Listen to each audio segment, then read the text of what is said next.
Alhamdulillah. Salatu wassalamu ala rasulillah Sayyidina Muhammad ibn Abdillah wa ala alihi wa sahbihi wa ala ba'd. Mari kita lanjutkan ngaji kitab Mukhtarul Hadis halaman pinten? Halaman 90 napa lagi? At-tuhuru satrul iman itu. Bismillahirrahmanirrahim. At-tuhuru utawi at-tuhuru te sesuci iku syatrul imani separone iman. Walhamdulillah te alhamdulillah iku tamlaul mizan ngebak-ngebaki ing timbangane amal. Wa subhanallah walhamdulillah utawi kalimat subhanallah walhamdulillah iku tamlaani ngebak-ngebaki apa karone subhanallah walhamdulillah. Ngebak-ngebaki ma ing perkara baina sama'i kang ing dalem antarane pira-pira langit wal ardi lan bumi. Ini amalan-amalannya yang pahalanya penuh, pahalanya besar ya. Seperti at-tuhur syatrul iman, bersesuci itu separuh dari iman ya, pahalanya. Atau bisa berarti bersuci itu kan menjadi syarat untuk melakukan ibadah dan seterusnya. Makanya dia adalah separuh dari pintu iman. Ada yang menafsiri adalah iman itu sholat. Iman bisa berarti sholat. Allah mengatakan dalam Al-Quran, wa ma kana Allahu liyudayyi'a imanakum. Iman itu bisa berarti juga sholat. Jadi sesuci itu separuh dari kegiatan sholat. Alhamdulillah tamla'ul mizan. Alhamdulillah itu pahalanya memenuhi timbangan amal. Subhanallah walhamdulillah memenuhi langit bumi ya, pahalanya besar sekali ya. Wassalatu ta'i sholat iku nurun dari cahaya. Sholat itu cahaya bagi kehidupan di dunia dan nanti setelah mati ya. Sholat itu cahaya. Orang tidak sholat tidak bercahaya. Alhamdulillah. Wasadaqatu burhanun. Wasadaqatu ta sadaqah iku burhanun. Dadi pitutuh ya. Sedekah itu penunjuk kebenaran, petunjuk keselamatan. Wasyabru ta kesabaran iku diyaun madangi. Sabar itu menerangi pikiran hidup ya. Sabar. Kalau tidak ada sabar ya orang ngawur, tersesat. Sabar ini pikiran menjadi terang kalau dia masih punya kesabaran. Wal Qur'anu ta'i Qur'an iku hujjatun dadi hujjah laka maring siro, manfaat maring siro au alawika utawa melarat ing atase siro. Quran itu bisa menyelamatkanmu, bisa juga mencelakakan kamu kalau kamu tidak taat pada Al-Quran. Quran akan menjadi saksi kesalahan-kesalahanmu. Makanya saya minta di sini ya, perhatikan, usah ngantuk-ngantuk yuk cewek. Kuping. Perhatikan di pondok Saya ini ngajarkan kamu apa yang harus dilakukan. Satu hal yang harus kamu ingat ya, saya hari ini miris melihat pergaulan anak-anak ini semakin kendel, membawa perempuan masuk ke hotel. Aduh, itu mengerikan. Itu dosa besar. Catat ya, semuanya harus tahu. Berzina itu dosa besar. Ya, jangan main-main. Ini saya lihat mulai pergaulan mulai kisruh ya. Kasus anak pacaran sampai ke hotel. Awas ya. Itu dosa yang sangat besar. Berzina itu dosa besar, jangan macam-macam. Habis semua ibadahmu.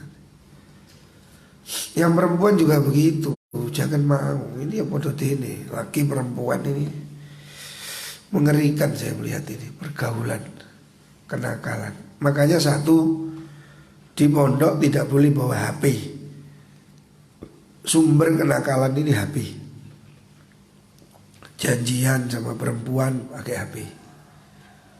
Ini faktor penting. Tidak boleh bawa HP. Dan kamu harus bisa jaga diri ya. Ini saya mengerikan, pergaulan ini sudah berbahaya. Perzinaan ini dosa besar. Ingat ya, zina itu dosa besar, tak main-main ya. Maka perlu ini, saya kira hari ini perlu pengajian khusus bahaya berzina. Kalau saya melihat sudah mulai pergaulan ini mengerikan. Anak laki perempuan ke hotel. Na'udzubillah, berbahaya ini, berbahaya ya. Hati-hati. Kulun nasi utais kabehane menungso iku yaudu budalan isuk sapa kulun nas. Fabaiun ono iku kang adol nafsahu ing awak dhewe ne man famuktikuha mongko merdeka akan sapa man ha ing nafsahu au mubiquha utawa ngerusak akan sapa man ha ing nafsahu. Semua orang perhatikan, semua orang kita ini masing-masing tanggung jawab pada diri kita sendiri. Semua orang akan mengambil apa yang dia lakukan ya. Kullun nas yaghdu, semua orang berbuat fabai'un nafsahu.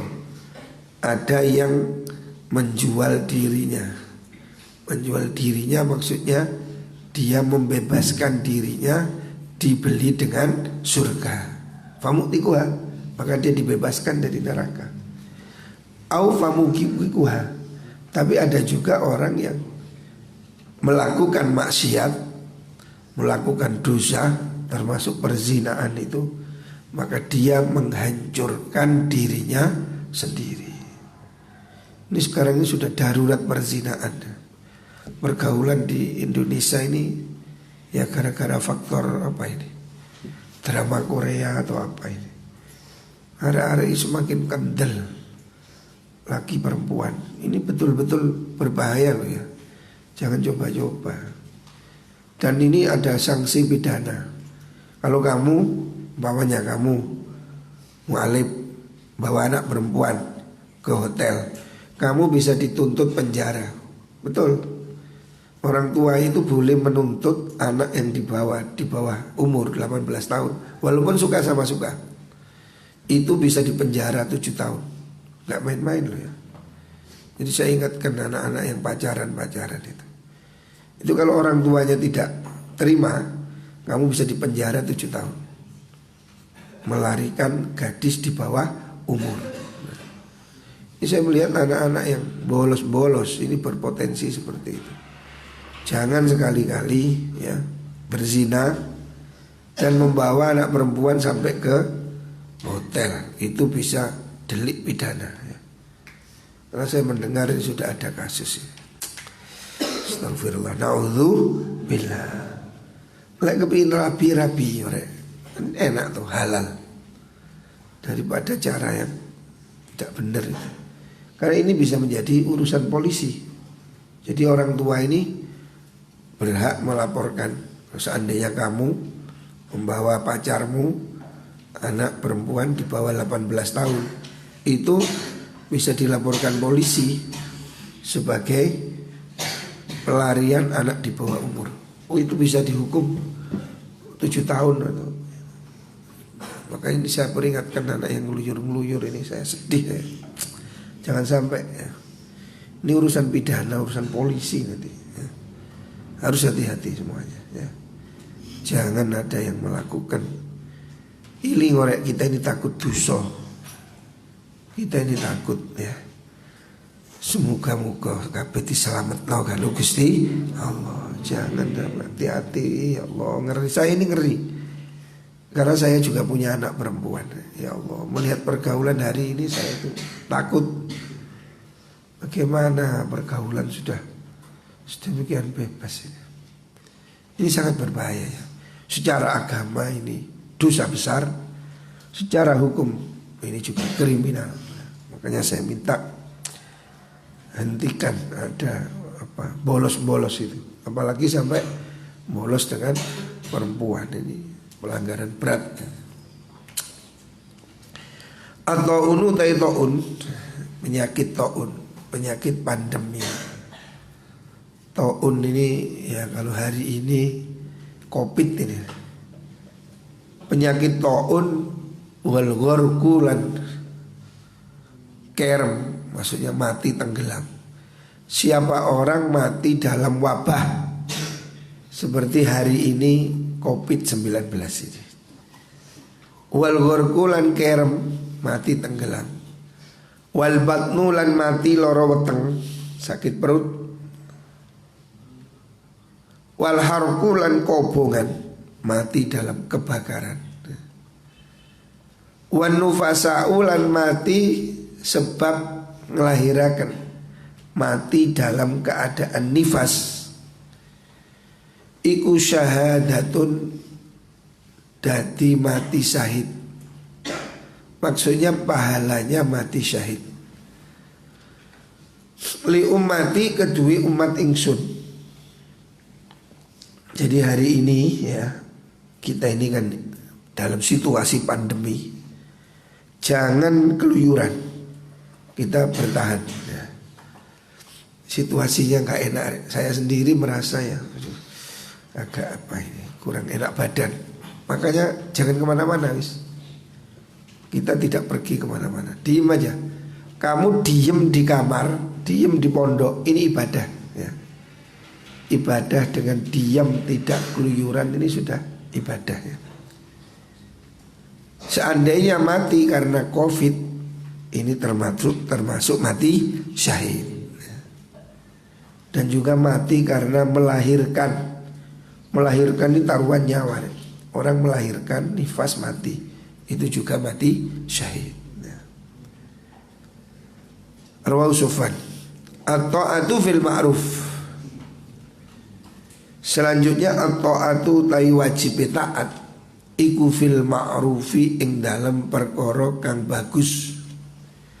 Maksudnya taat pada pemimpin itu hanya boleh dalam hal yang bagus menurut syariat. Kalau pemimpin menyuruh kita melakukan hal yang tidak bagus, maka tidak wajib ditaati dalam urusan itu ya. Tetapi kita tetap tidak boleh memberontak ya. Memberontak itu tidak boleh. Pemberontakan kepada pemerintah yang sah itu tidak boleh ya. Walaupun mungkin pemerintahnya brengsek, tetapi melakukan pemberontakan itu tidak boleh. Sebab kalau terjadi perang, maka korban jiwa, kematian dan semakin memberatkan manusia ya. Makanya ya tidak wajib ditaati saja, tapi tidak harus dijatuhkan. Umpamanya pemerintah ini melakukan apa sesuatu yang tidak benar umpamanya, maka kita tidak wajib taat dalam satu hal itu. Tetapi tetap tidak boleh melakukan pemberontakan, tidak boleh melakukan makar. Hanya yang tidak baik tidak ditaati, itu ya. Tetapi tidak boleh kemudian dijadikan alasan untuk melakukan pemberontakan pada pemerintahan yang sah. Itu tidak boleh. Sebagaimanapun, seperti apapun, perang harus dihindari. Jangan terjadi perang.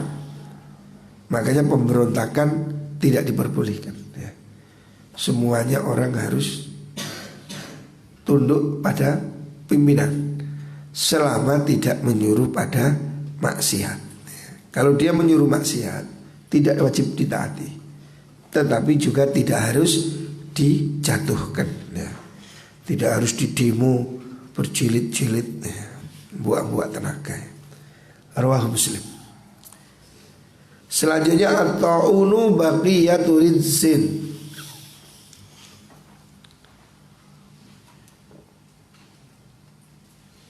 Alhamdulillah.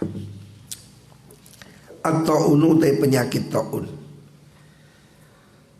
penyakit lepra, penyakit apa itu namanya, pandemi. Kalau hari ini ya COVID ini. Utawi ta'un iku baqiyatu rizqin, kekerine kotoran, au adzabin utawa siksa, ursila kang den kirimaken apa mengkono azab ala taifatin ing atase sak golongan min Bani Israil, saking kaum Bani Israel, kaumnya Fir'aun ya. Jadi pandemi ini bagian dari penyakit yang sebetulnya oleh Allah dikirimkan oleh untuk Bani Israel, tapi masih ada sisa-sisanya ya. Fa idza waqa'ana likani tumibo apa mengkono taun, kalau ada taun bi ardin ing dalam bumi, wa antum halu taisira kabeh iku biha ing dalam mengkono ard, fala tahruju mongko aja metu sira kabeh minha saking ard, firoron kelawan lumayu minhu saking taun. Kalau kamu ada di daerah yang pandemi ya, maka kamu tidak boleh pergi dari situ, karena kamu nanti berpotensi membawa virus, menularkan pada orang lain. Makanya ada kebijakan di karantina. Karantina itu betul, itu yang diajarkan oleh Rasulullah SAW. Jadi kamu diajarkan kalau ada musibah wabah tidak boleh keluar masuk ya, supaya kita yang satu tempat itu bertahan. Jangan keluar, karantina. Yang di luar jangan masuk. Ini karantina. Wa idza walastu wa idza waqa'ana al-karitu mi taun fi ardin ing dalam bumi, walastum lan ora ana sira kabeh iku biha ing dalam ard, fala tahbitu mongko aja manggon sira kabeh aliha ing atase mengkono ard. Kalau di satu tempat ada wabah, maka kamu jangan jarak, jangan pergi ke sana. Umpamanya kamu dengar Banyuwangi ada wabah, jangan pergi. Yang di sana juga jangan keluar, jadi harus dikarantina. Jadi karantina ini sudah ada ide dari Kanjeng Nabi. Yang daerah wabah jangan keluar, yang di luar jangan masuk, supaya bisa diselesaikan. Makanya di pondok ya, kita ini minta anak pondok jangan keluyuran, jangan keluar. Takutnya kamu ini di luar ketularan. Kamu dari sini keluar ke pasar, warnet, pom bensin, apalah. Kalau kamu keluar dari sini, di luar tidak aman, kamu berpotensi membawa virus. Makanya tidak boleh keluar masuk, harus dijaga. Rawahu Shaykhan, ini hadis riwayat Imam Bukhari Muslim. Selanjutnya tahuru ina'i ahadikum, utawi sucine wadah sira kabeh. Idza walagha nalikanin dilat fihi ing dalam ina opal kalbu asu. Kalau satu tempat itu dijilat oleh anjing, ayak silau tayanto basuh sapa wong sab amaratin kelawan pitung ambalan. Kalau ada wadah dijilat anjing harus dicuci 7 kali. Ulahunna utawi salah suwijine mengkono niku wau sab amarat iku biturabi. Ini riwayatnya ada ulahunna, ada ukhrahunna ya. Makanya salah satunya dari sab'ah iku biturabi kelawan debu ya. Jadi kalau ada wadah dijilat anjing, anjing ini namanya najis mughal ladha, maka harus dibasuh 7 kali. Salah satunya itu memakai debu ya. Jadi menurut mazhab Syafi'i najis itu anjing itu najis ya. Tetapi ada pendapat lain yang mengatakan tidak najis. Nah, aku wajib dibasuh. Ya diwajib basuh itu hanya mengikuti perintahnya Kanjeng Nabi.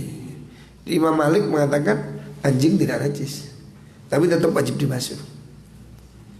Dan jumhur ulama mengatakan anjing itu najis. Najisnya najis mughal ladha. Maka salah satu dari cara mencucinya itu pakai debu. Hari ini saya lihat sudah ada orang yang kreatif membuat sabun yang terbuat dari debu, sabun tanah campur sabun. Jadi saya lihat di Hong Kong, waktu saya pergi ke Hong Kong itu TKI Indonesia di Hong Kong ini kan setiap hari ya kucingnya kan ya anjing. Kucingnya orang Hong Kong ini ya anjing itu. Ini yang banyak yang stres kan gara-gara itu. Sementara dia meyakini anjing itu najis. Padahal rumah-rumah di sana rata-rata punya anjing. Bagaimana itu? Ya gimana? Ya tetap aja gimana dia nyambut gaya di situ. Ya salah satu solusinya itu ada yang bikin sabun terbuat dari tanah. Tidak tahu mengandung tanah dan sabun berapa. Sehingga itu boleh itu dipakai untuk nyabuni najis yang kena anjing boleh. Karena apa? Mengandung tanah itu sudah. Jadi bisa aja. Babi juga begitu. Babi ini dikiaskan pada anjing. Babi ini ayamnya orang Singapura, orang mana? Hong Kong. Setiap hari makanannya ya babi itu. Babi itu di sini kayak ayam potong gitu. Daging yang murah dan enak menurut orang Chinese. TKI kita di sana itu kan ya kasihan. Setiap hari masaknya babi mayoritas. Saya bilang ya gimana lagi? Lek durung budal tak menging les kadung budal adalah apa? Ya caranya seperti itu. Kalau najisnya babi ini khilaf.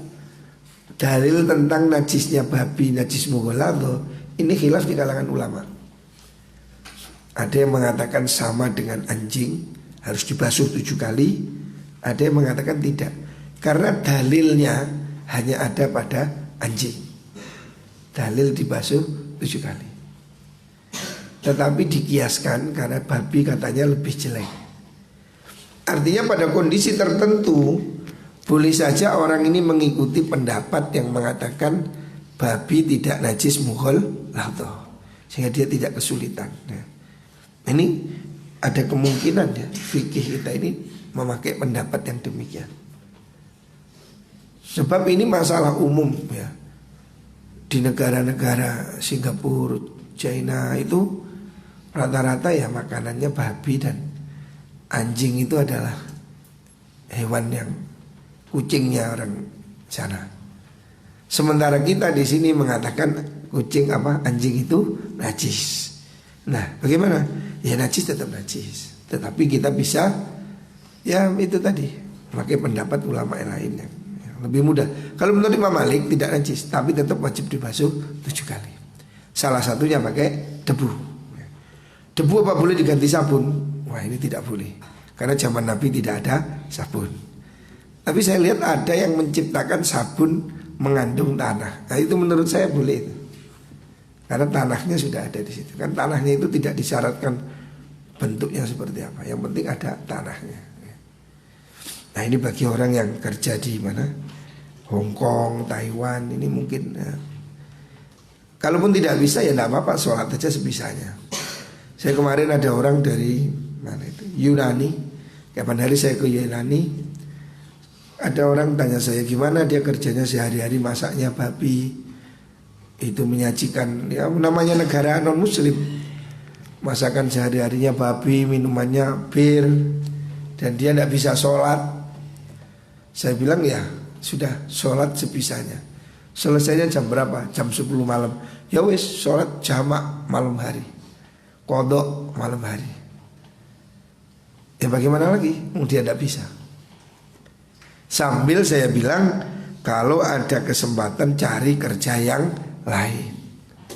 Sementara dia keadaan seperti itu ya harus dimaklumi ya. TKI-TKI kita di luar negeri ini kan kesulitan sholat, waktu sholat. Mereka kan tidak ada jam istirahat waktu sholat. Bagaimana ini? Ya terpaksa dijamak, dikodok. Kalau bisa. Ini solusi ya. Solusinya begitu. Makanya enak ya nyebut gawe ke omahe dhewe. Lebih enak. Kita Indonesia ini sebetulnya enak. Negara yang enak, makmur. Kerja di luar negeri itu ya tidak enak. Makanya muka-muka semuanya dicukupi rezeki di negerinya sendiri.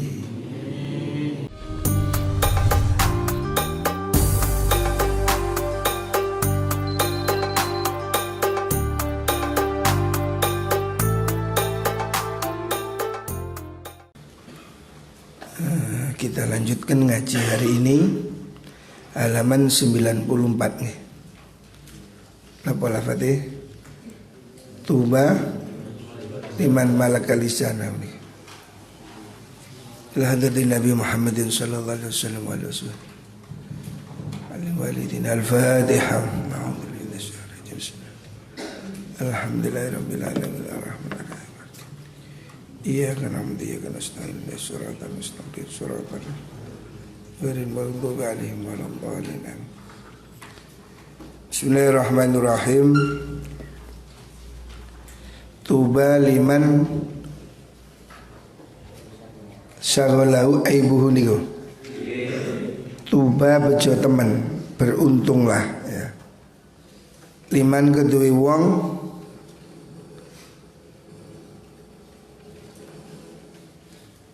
syaghalahu kang nungkulaken nyibukken ya. Hu ing man apa aibuhu celone man. Beruntunglah orang yang sibuk memperbaiki celah diri sendiri, an uyubin nasi atau sangking piro-piro celani menungso ya. Beruntunglah orang yang sibuk dengan mengkoreksi kejelekannya sendiri sehingga tidak sempat mengkoreksi kesalahan orang lain. Hendaknya semua orang mengintrospeksi dirinya sendiri. Jangan sibuk meneliti kesalahan orang lain. Beruntung orang yang mau introspeksi ya. Teliti kesalahan sendiri, jangan sibuk mencari kejelekan orang lain. Wa anfaqo lan nafaqahaken sapa man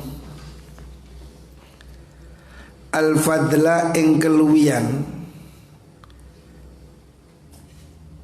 min malihi saking bondone man. Wa amsaka lan ngeker sapa man al-fadla ing keluwian min qaulihi saking ucapane man. Wa wasi'athu lan nyukupi hu ing man apa as-sunnatu sunnah. Walam ya'tu lan orang liwati sapa man anha saking mengkono sunnah ilal bid'ati maring bid'ah. Jadi ini indikator kebahagiaan dari Rasulullah SAW. Berbahagialah orang yang pertama mengenali kesalahan dirinya sendiri. Ya. Kamu harus punya waktu introspeksi. Apa yang pernah kamu lakukan kesalahan, termasuk bolos. Berarti bolos ini kesalahan. Mondok ada aturan, keluar masuk harus pamit, izin, itu sopan santun, akhlak, etika. Ya. Perhatikan, koreksi dirimu. Nah, jangan terus-terus berbuat kesalahan. Kamu ini menanam, siapa menanam akan panen. Di pondok nanam sing apik, ya. Supaya nanti kalau pulang kamu panen baik. Jangan nanam jelek. Kalau kamu sekarang nanam jelek, akan kamu panen. Kon mondok tuh wambeng, deloken kok anakmu ya iso luwih tambeng maneh. Buah jatuh tidak jauh dari pohon. Makanya kamu harus berubah menjadi lebih baik, ya, introspeksi diri. Yang kedua, memberikan dermah atau sedekah. Kalau punya kelebihan uang, berikanlah pada orang lain.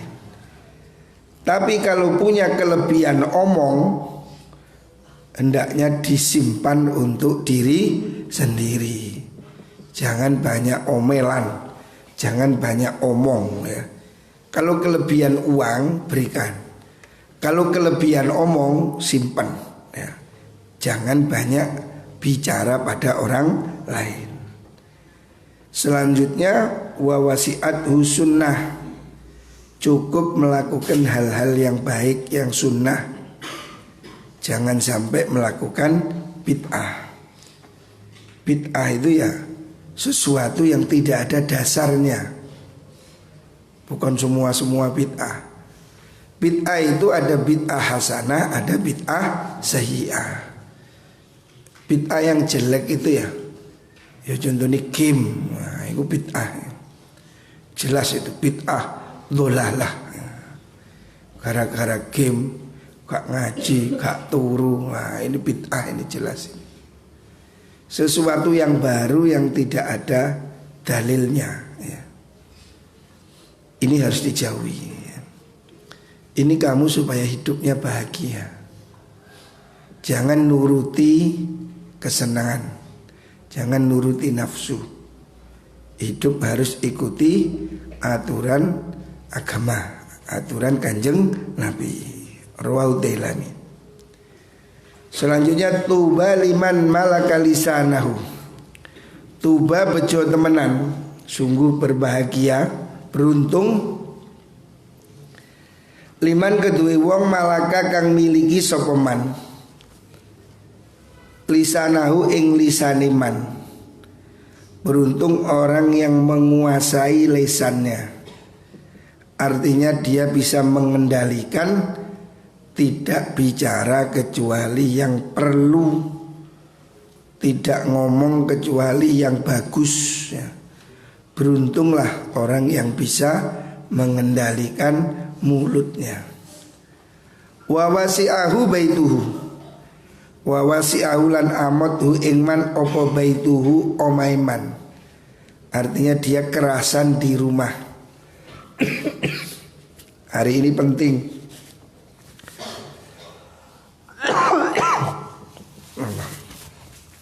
Kerasan di rumah ini penting ya. Di musim pandemi ini semua orang harus kerasan di rumah. Karena ancaman virus ini belum selesai ya. Sebaiknya kita ini diam di rumah. Atau kalau mondok berarti diam di pondok. Rumah nalip. Jangan keluyuran.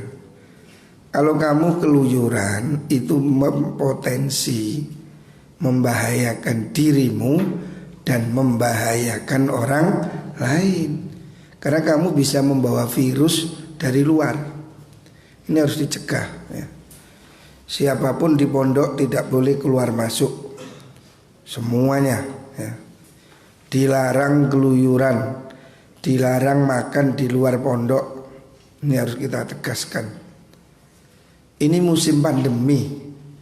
Ini musim dimana hari ini kita ini dibawa ancaman penyakit virus ini.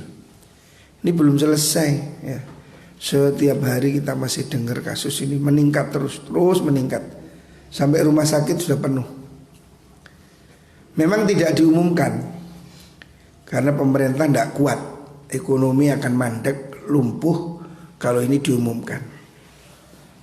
Tapi sekarang kasus ini belum reda ya. Saya sudah bicara dengan orang yang terkait, yang kompeten, bahwa kasus virus ini belum selesai, masih sangat tinggi. Makanya semuanya hendaknya berusaha tidak keluar rumah kecuali sangat penting. Kalau kamu di pondok, jangan keluar dari pondok. Kamu diem di pondok, ini ibadah. Hari ini ibadah diam. Kamu duduk di kamar, di pondok, tidak kemana-mana, dapat pahala hari ini.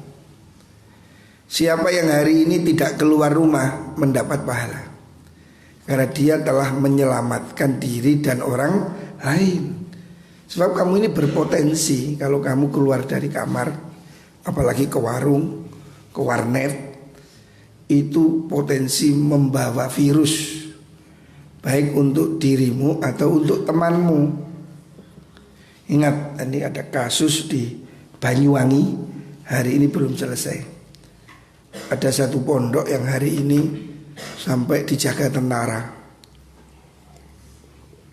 Kemarin Pangdam 5 Brawijaya telepon saya, dia minta difahami pondok-pondok ini supaya hati-hati. Ada satu kasus pondok di Banyuwangi itu yang tertular 700. Sehingga sak pondok sekarang di lockdown, yang masak tentara. Tentara sehari masak 30.000 porsi. Karena santrinya 9.000 makan 3 kali. Dan yang lain-lain. Jadi ini gak main-main ya. Kasus ini betul-betul.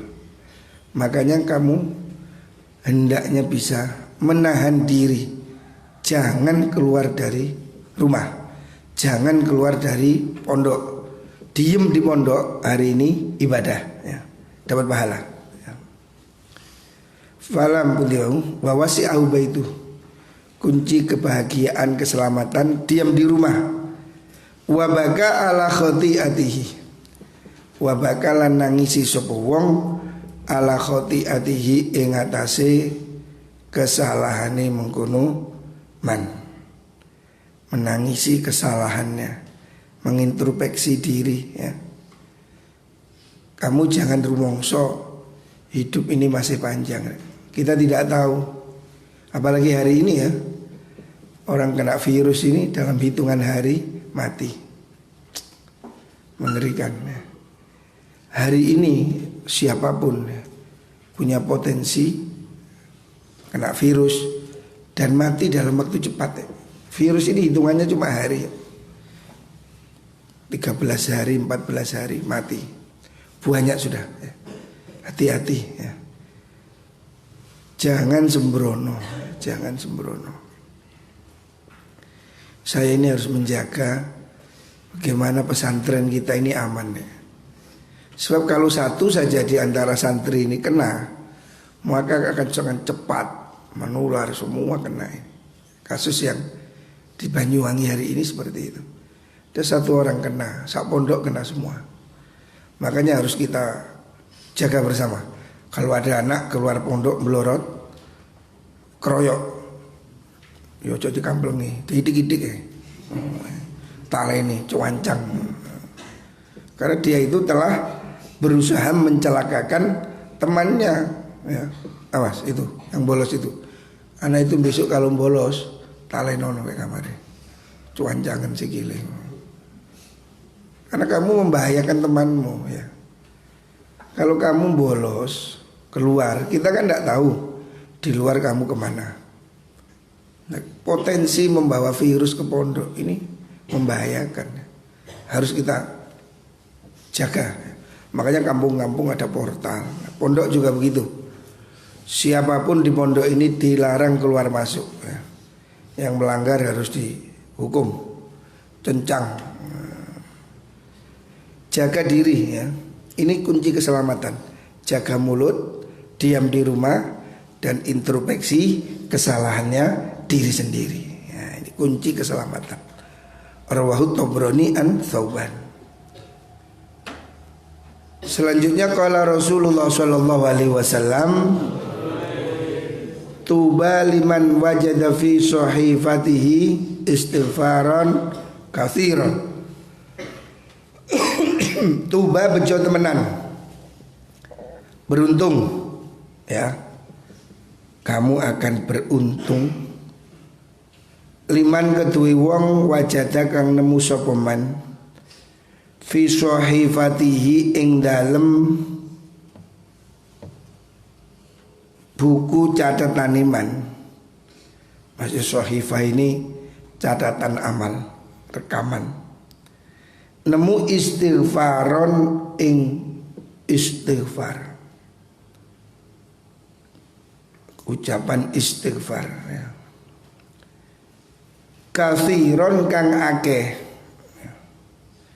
Jadi tuba itu hebat, bagus, dari kata-kata thayyib ya.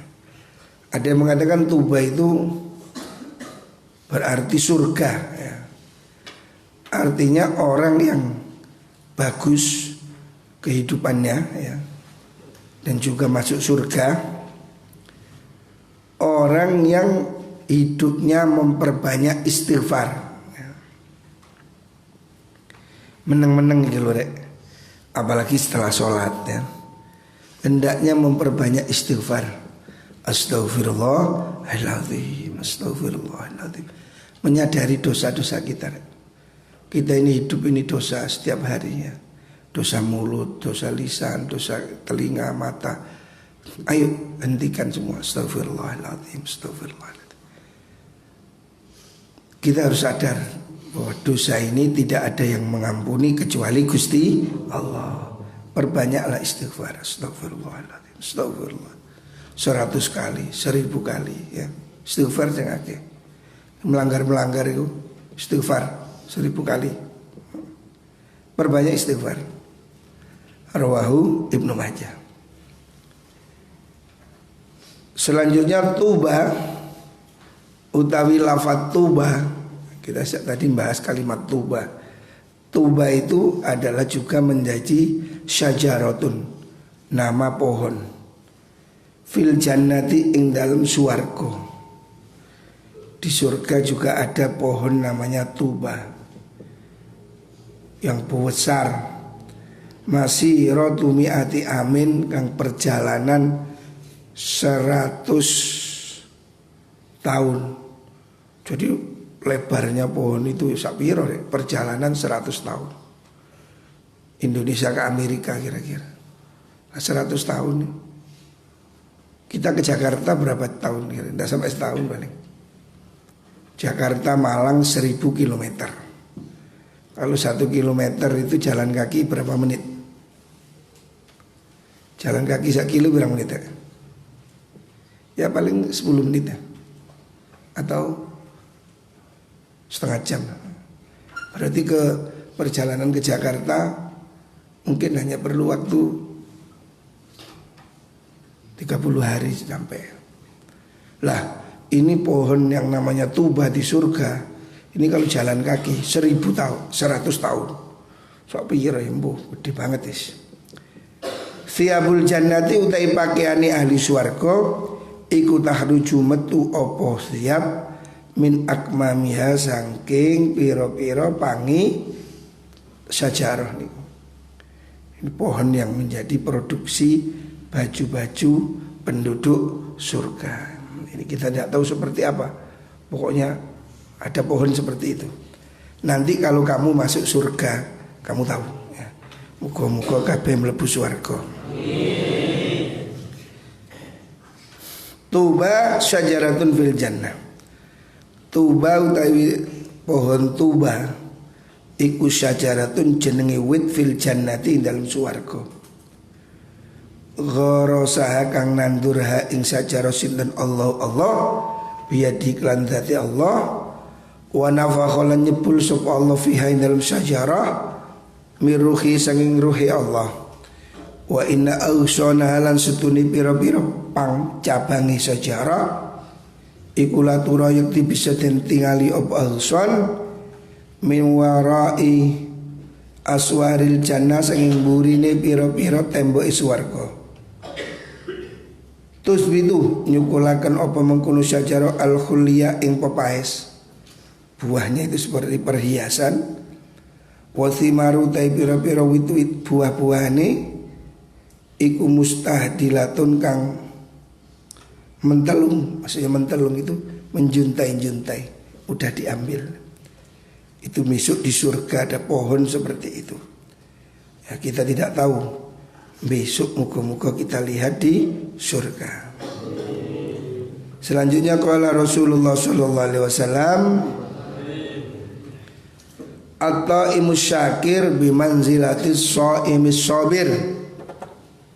At-taimu tai wong kang mangan, asyakiru kang syukur iku bimanzilatis shaimi ing dalem panggonane wong kang poso. Utawa apa? Pundir. Iku khairun nggih. Luwih bagus nggih. Minas shaimi saking wong kang poso mestine as-sabiri keliru nih. Sarahnya itu as-sabiri.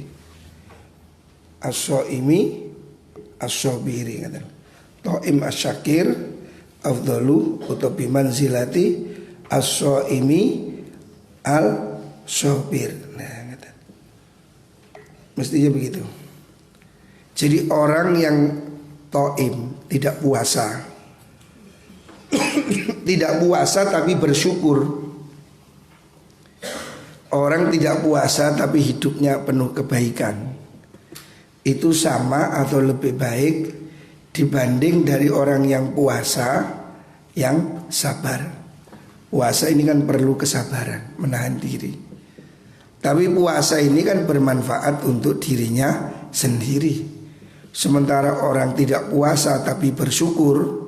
Bersyukur dalam arti menggunakan semua energinya untuk kebaikan. Mengajar, bekerja, menolong orang lain.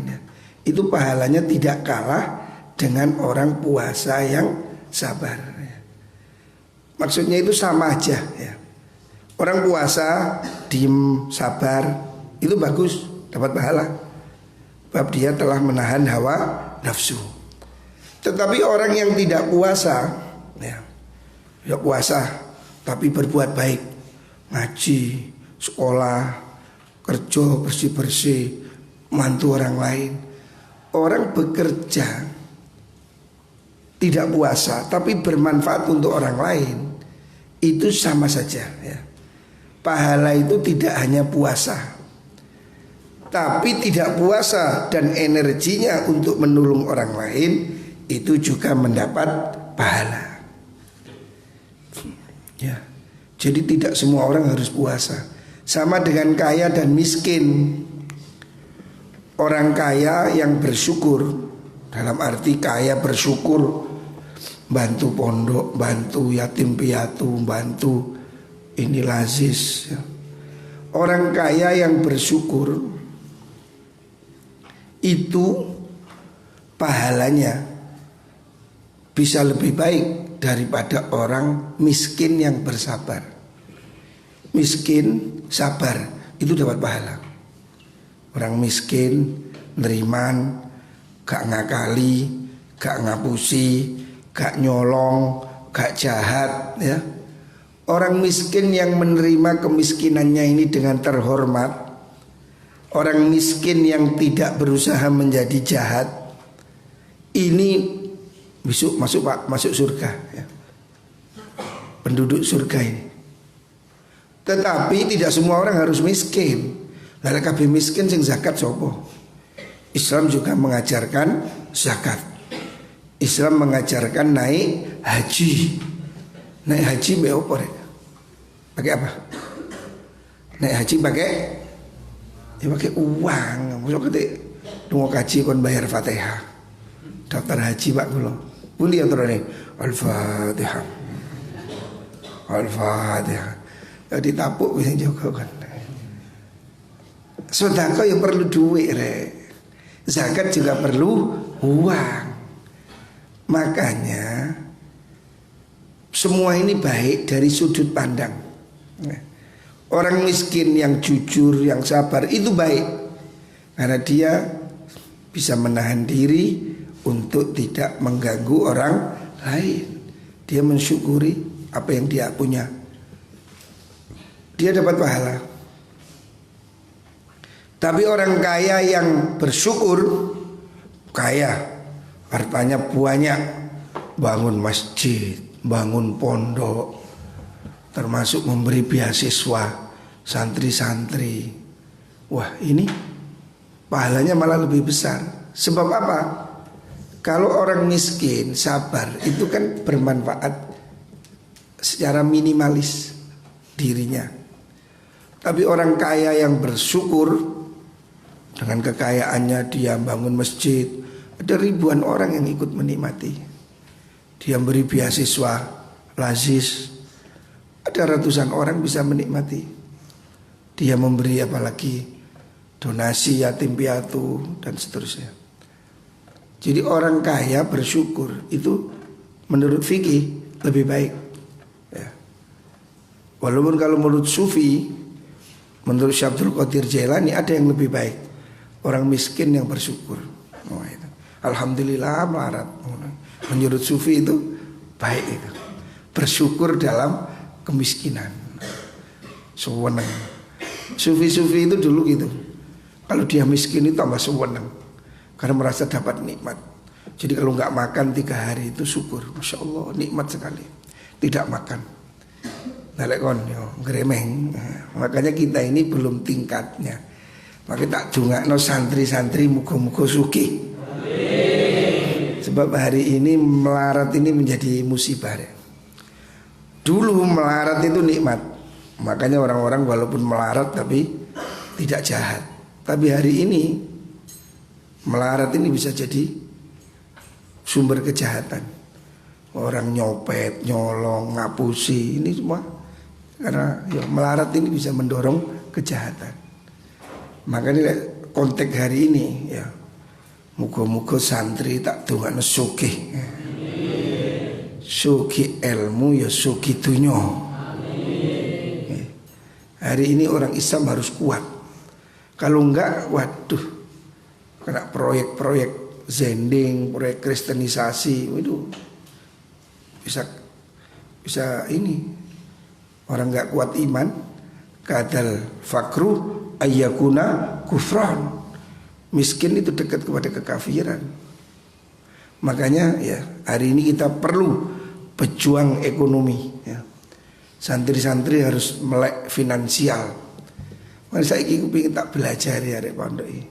Belajar kamu ya apa cara usaha. Kamu bisa minimal harus mencukupi dirimu sendiri. Bisa berbagi dengan orang lain. Saya masih kepingin pondok ini, pesantren kita ini punya industri.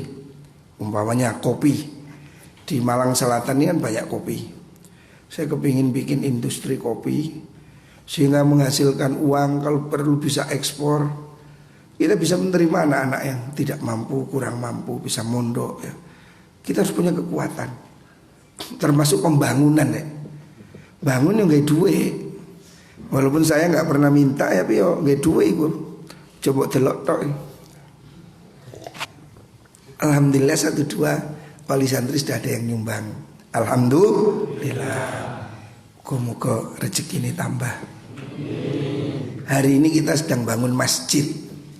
Itu di belakang itu. Saya memang tidak minta-minta. Saya tidak minta ke alumni. Saya tidak minta ke wali santri. Ya bisa duwin-duwin ini ya. Aku njaluk nang Gusti Allah. Tapi kok ono wong ngekei yo alhamdulillah.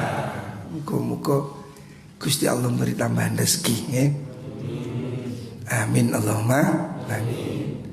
Al-Fatihah. Alhamdulillah. Iya. Assalamualaikum warahmatullahi wabarakatuh.